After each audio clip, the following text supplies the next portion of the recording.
그 6살 언니의 상처에 꽂혀가지고 엄마 나도 시연이 언니처럼 다치고 싶어. 왜 이게 계속 반복될까? 이제 그런 고민들이 있고.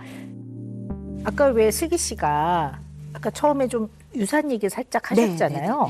제가 사실 유산 경험이 좀 있어요. 그래서 근데 이게 엄마의 유산하고 좀 관련이 있을 가능성이 있어요. 우리가 그 얘기를 좀 해봐야 될 것 같은데요.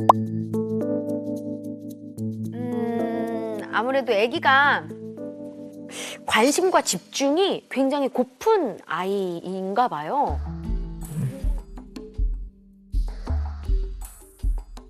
그 선생님하고 저기 학기 분기별로 그 저기 통화해서 상담하는 게 있거든요. 그때도 여쭤봤어요, 제가. 선생님 혹시 저희 애가 애정결핍 이런 걸까요?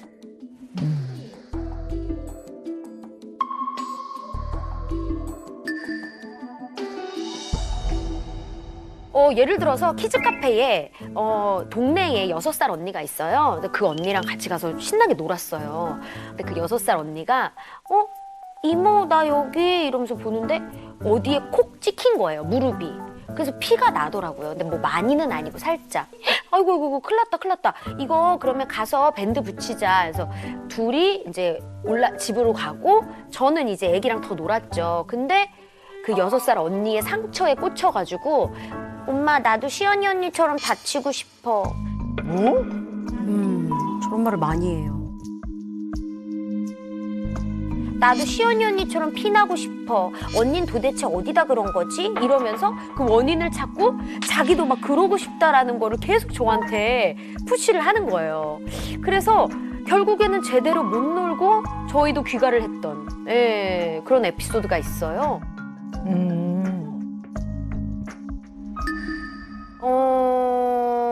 일단은 그런 얘기를 계속 하죠. 그런 얘기는 하지 않는다. 소혜는 이렇게 예쁘고 건강하게 태어났는데 그렇게 얘기하면은 속상해 하신다. 뭐 이런 얘기를 하면서 좀 많이 우애하면서 달래는 편인데 그때는 맞아. 그렇게 얘기하면 안 되지라고 또 인지는 해요. 근데 나중 되면은 또 다치고 싶어 또 이러고 있어요. 어머. 그 상황만 되면.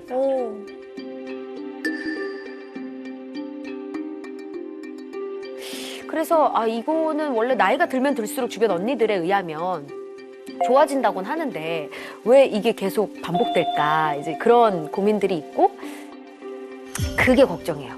그래서 진짜 궁금하죠? 그러니까 그리고 다른 거보다 나 다치고 싶어 이러면 피나고 싶어 이러면 그러니까. 부모 입장에서는 좀 걱정도 될 것 같아요. 일단 궁금하고 걱정도 되고. 그래서 우리가 서로 다치지 않게 조심하자. 왜냐면 그 상황만 되면 얘가 막 다치고 싶다고 막 그러니까. 울고 그리고 또 그 우는 상황이 조금 오래 가요.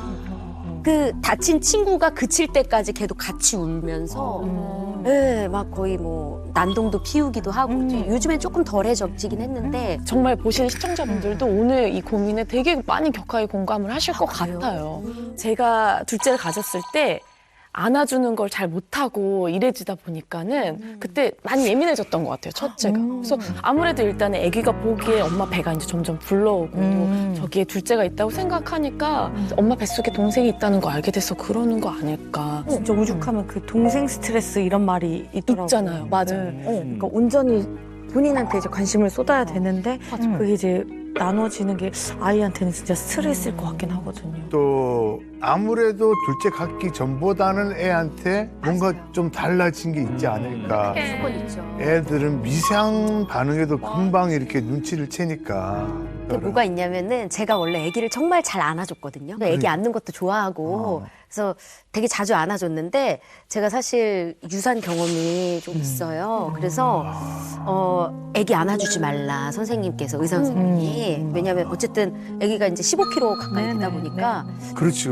되도록이면 아기는 안아주지 말아라 하셔가지고 아기한테도 잘 얘기를 했죠.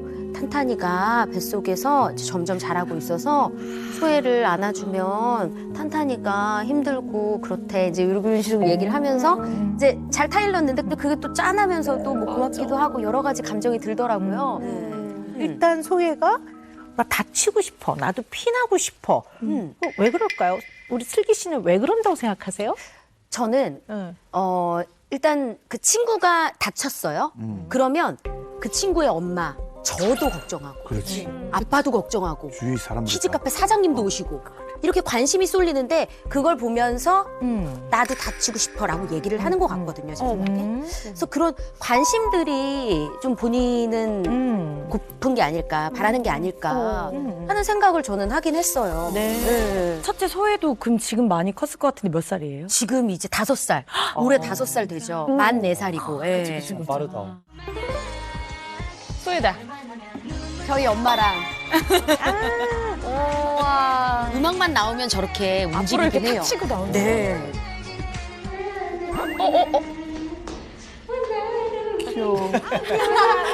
근데 진짜 잘하는데. 네. 조금 이렇게 흔들어 제끼는 걸 좋아해요. 네. 어머머 발. 요건 조금 더 어렸을 때다. 네. 네.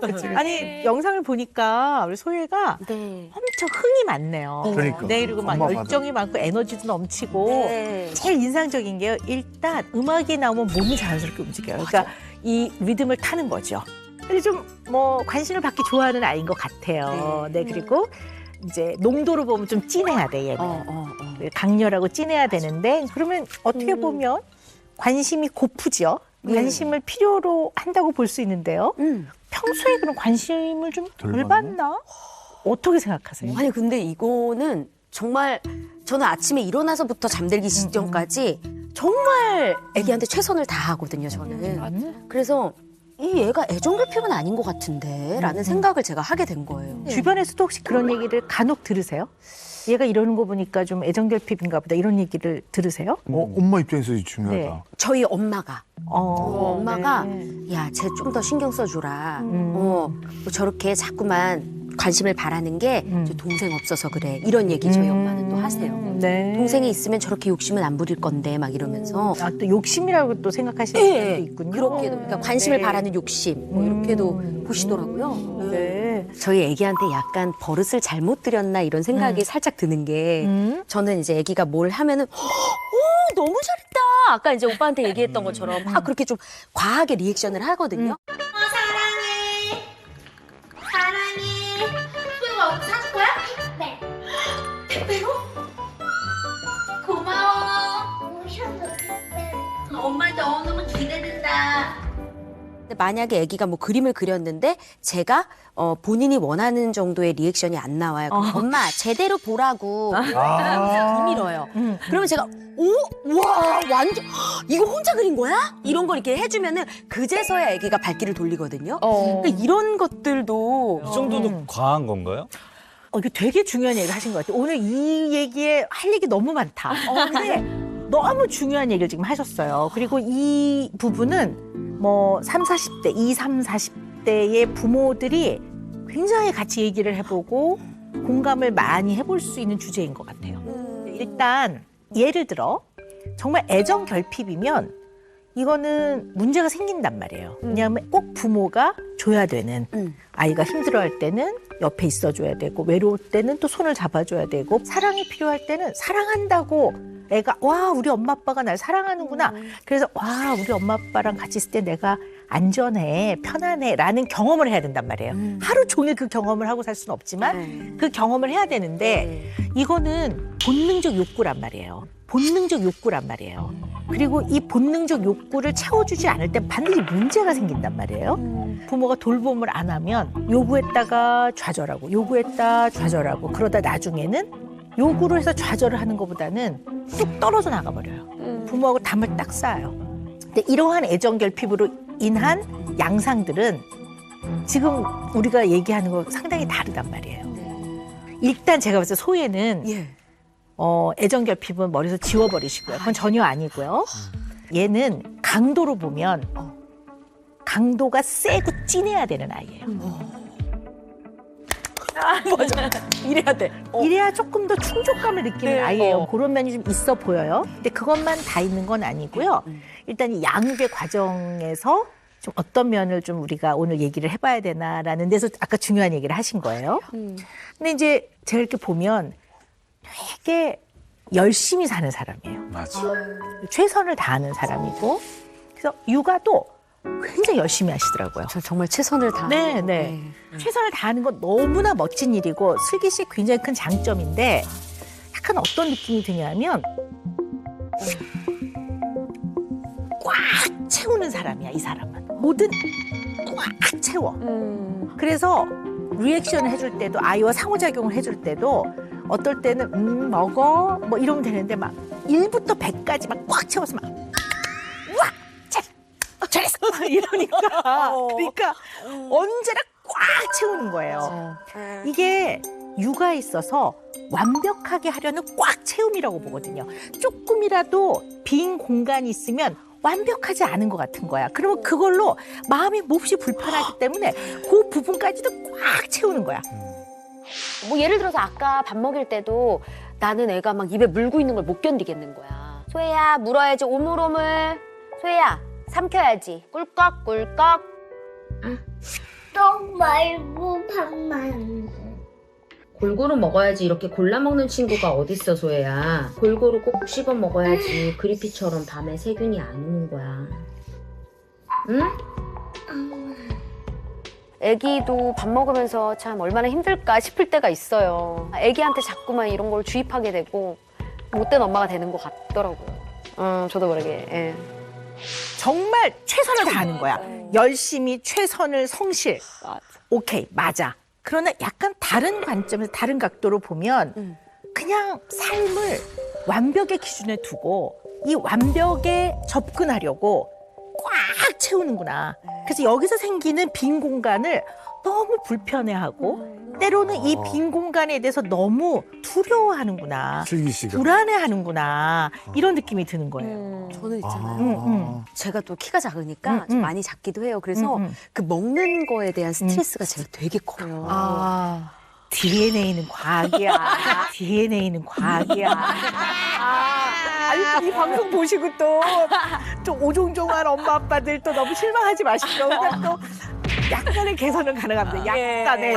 근데 어쨌든 또 키에 또 한이 맺혀 있는 거야. 그러니까 막 네. 못 먹으면은 제가 그게 너무 스트레스가 돼서 아기가 막 허기지는 뭐 그런 영양제가 있대요. 그런 것도 한 사볼까 막 이런 생각하면서 또 잠들고 그러면서 또 다음날 아침에 또 잘 먹이려고 또 막 강박이 있어가지고 요즘에 부모들의 육아 방식은요.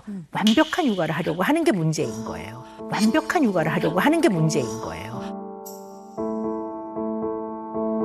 수지 씨 아기는 몇 살이에요? 수지 씨도 박사님께서 말씀하신 뭔가 막 격하게 공감하시길래 완벽한 육아를 좀 하려고 하시는 것 같으세요? 저는 아기가 18개월이기는 한데 그 사실 제가 지금 슬기님 얘기를 들으면서 오히려 저는 완벽한 육아를 안 하는 것 같아서 뭔가 또 이게 자책이 되는 느낌이기도 해요.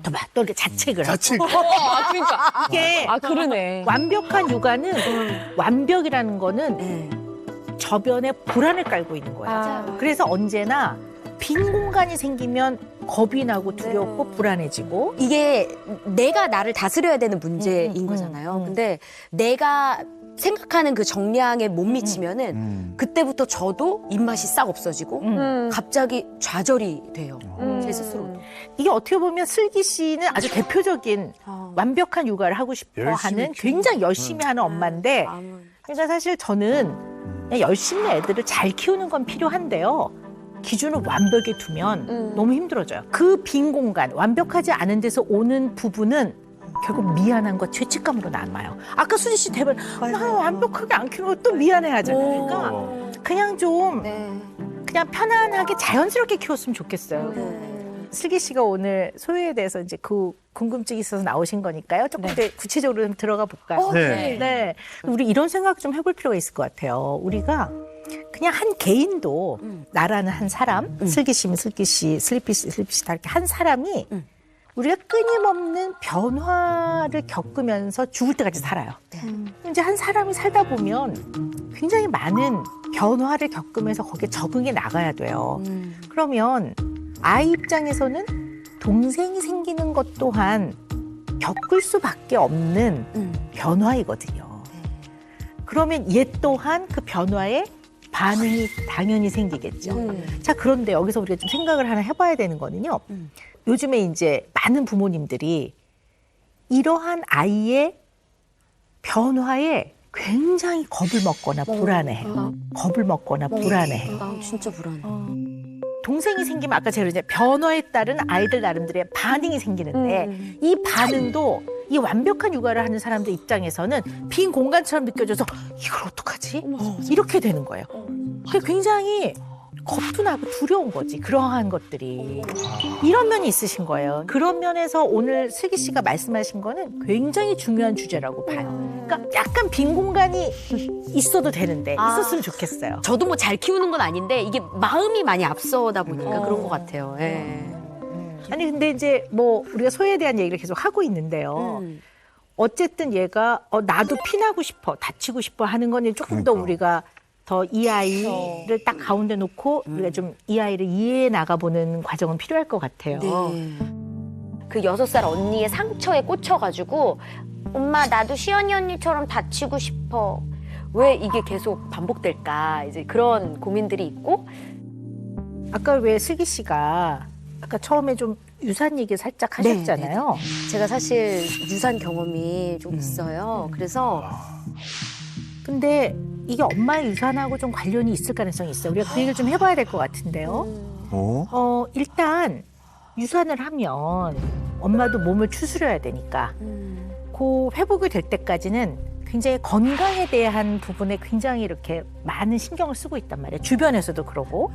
그러니까 얘가 머릿속에 다치고 아픈 거, 어디가 아팠으면 좋겠어, 어디를 다쳤으면 좋겠어, 어디가 피가 났으면 좋겠어라는 것이 어쩌면 좀 관련이 있을 가능성. 그래서 충분히 깊게 얘기를 좀 한 번은 해봐야 되는 부분이 아닌가. 어쨌든 아기를 저희도 결혼 4년 만에 얻게 됐고 그리고 제가 그 궤양성 대장염이라고 좀 장이 약해서 네. 사실 병원을 조금 오래 이렇게 통원 치료를 하면서 하는데 임신 가능성 여부를 여쭤봤을 때 뭐 가능은 하나 좀 어려울 수 있다 막 이런 얘기도 하셨었어요. 그래서 저는 사실 너무 임신에 대한 생각을 하지 않으려고 좀 마음을 많이 비웠었거든요. 그러다가 갑자기 소혜가 탁 나타나 준 거예요. 4년 만에. 그래서 저는 정말 큰 선물 같았거든요.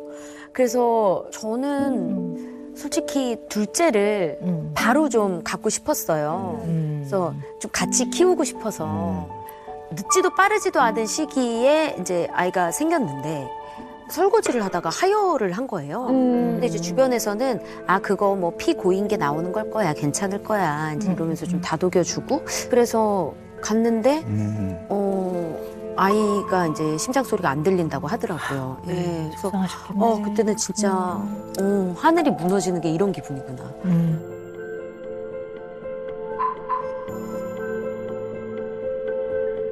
슬기 씨는 그걸 좀 어떻게 좀 이겨내셨어요?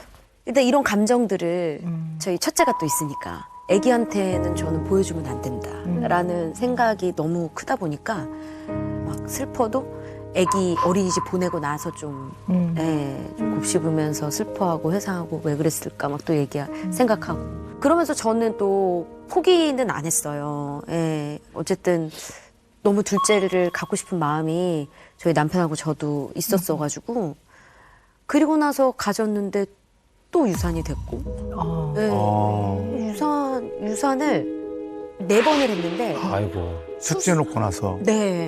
수술을 3번을 했고 한 번은 그냥 계류 유산이 돼가지고 어쨌든 그런 과정들이 계속 반복이 되다 보니까 그냥 병원에서는 이제 시험관을 좀 권하기도 하고 그러다가 이제 또 임신 2주를 확인하고 이제 요번에는 제가 3개월 때 갔나? 그래서 이때쯤에는 그래도 한번 가봐야겠다 해가지고 갔는데 아기가 너무 건강하게 잘 있네요 이러시는 거예요. 와 그때는 정말 뭐 어떤 걸로도 진짜 형언할 수가 없을 정도로 너무 기뻐가지고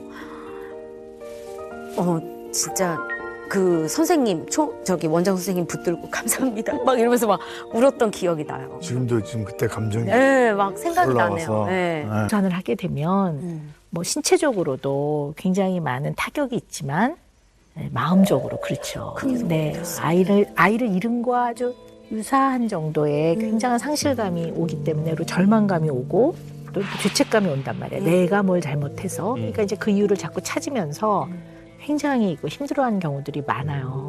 그래서 이제 뭐 우리 프로그램을 보시는 많은 시청자분들도 비슷한 이런 아픔, 어려움이 있는 분들이 꽤 많을 거예요. 그래서 만약에 이제 유산에 어려움이 있을 때 아이와 애착 관계를 맺기가 좀 어려울 수 있다라는 통계가 있어요. 지나친 미안함과 죄책감이 있기 때문에 좀 편안하게 아이와 애착을 형성하는데 좀 어려움이 있을 수 있다. 근데 한 45%가 그렇대요. 유산 경험을 하시는 되게 분이. 높은. 네, 되게 높죠. 그래서 가까운 사람들 좀 많이 위로하고 또 잘 알려주고 지나치게 미안함이나 자책을 하지 않도록 서로가 돕는 과정은 필요할 것 같아요. 네. 그래서 우리 슬기 씨 유산을 하고 나서 며칠 안 됐을 때 아이가 가면 자꾸 어른들이 엄마 힘들어, 엄마 맞아, 옆에 맞아. 가지 마 이런단 말이에요. 맞아. 그러면 이제 애는 이게 무슨 일이지? 그러면서 아프다고 하는 거, 그 다음에 뭔가 엄마 몸에 변화가 있는 것 같아, 뭐 피가 났다고 그래, 이런 것들이 아이한테는 정말 물음표가 생기는 뭔가 큰 사건인 거죠. 그러니까 이제 뭔가 그런 게 딱 건드려질 때는 자꾸 막 아프고 싶어, 나 다치고 싶어, 피나고 싶어 하는 면도 좀 있지 않을까 그런 생각도 들어요. 그래서 저희 신랑부터도 항상 옆에서 정말 네네. 똑같이 소혜야 엄마는 지금 아프니까 이런 얘기를 정말 하게 그렇죠. 됐잖아요. 그때마다 많이 예, 그러니까 이게 버릇처럼. 남편 입장에서는 그냥 사랑하는 아내의 건강을 우선시하는 건데 챙기려고. 내가 받아야 될 사랑을 지금 못 받고 있다라고 생각할 수도 어떡해. 있겠네요. 어리니까. 네. 아. 그러니까 사실은 진짜 아프고 싶은 게 아니라 맞아요. 나는 뭐뭐 하고 싶어. 나는 뭐뭐를 받고 싶어라는 거 앞에 뭐뭐 하고 싶어, 뭐뭐를 받고 싶은 거에 표현은 다치고 싶어, 피나고 싶어 했지만 그 뒤에 있는 진짜 이유는 나는 좀 진하고 강렬한 관심과 사랑, 이 표현, 에너지를 받고 싶어요 이거잖아요. 그럼 이거를 제대로 알아서 이 부분을 다루어줘야 되는데 이거를 다뤄주지 않고 그대로 남겨둔 채로 야, 너 그런 말 하면 안 돼라고 하니까 그런 얘기를 계속 하죠. 소혜는 이렇게 예쁘고 건강하게 태어났는데 그런 얘기는 하지 않는다. 그런 말 하면 안 돼 이렇게 하면 마치 뭐하고 똑같냐면 친구랑 엄청 놀고 싶은데 친구랑 잘 노는 걸 잘 모르는 애들이 있어요, 방법을. 그러면 사실 얘가 놀고 싶은데 쟤도 놀 줄을 모르는구나. 그리고 노는 걸 잘 가르쳐줘야 돼요. 부모가 같이 놀아주면서 순서도 지키고 규칙도 있고 어떻게 노는 건지를 가르쳐줘야 되는데 그걸 안 하고 야, 너 이러면 여기 다시는 안 데리고 와. 너 이러면 사람들 너 싫어한다고 했지. 이렇게만 하는 걸로는 해결이 안 돼요. 사실 소혜도 너 그런 말 하면 안 돼. 이러면 그 앞에서는 네, 그런 말 하면 안 되죠. 하지만 이 강렬한 관심을 받고 싶을 땐 다시 그럴 거란 말이에요. 어떤 얘기인지 아시겠죠? 네. 그러면 그 상황에서 어떻게 하면 좋을까? 그치? 그러면 어. 만약에 이제 괜찮아 하고서는 이제 관심이 쏠려서 나도 다치고 싶어라고 딱 얘기를 했어요. 그러면 소혜야 그렇게 얘기하지 않아. 소혜는 그러지 않아도 엄마가 이렇게 사랑해 주잖아 하면서 꽉 안아주면 될까요? 그렇죠. 그런데 그 말을 예. 하면 안 된다는 걸 너무 잘 알고 있거든요. 그걸 몰라서 그러는 게 아니잖아요. 맞아. 진짜 다치고 싶어 하는 게 아니잖아요. 네. 그럼 이제 아이한테 좀만 기다려줘. 이렇게 얘기하고 만약에 그 다친 애를 조금 돌보고 나서는 그 다음에 소혜한테 소혜야 기다려줘서 정말 고마워. 정말 멋졌어. 야, 너 많이 컸다. 야, 대견하다. 이런 다른 형태의 관심을 주면 아이가 굳이 나도 피나고 싶어 이걸로 아. 그 방법으로만 오는 거는 아니구나라는 걸 배운다는 거죠. 네.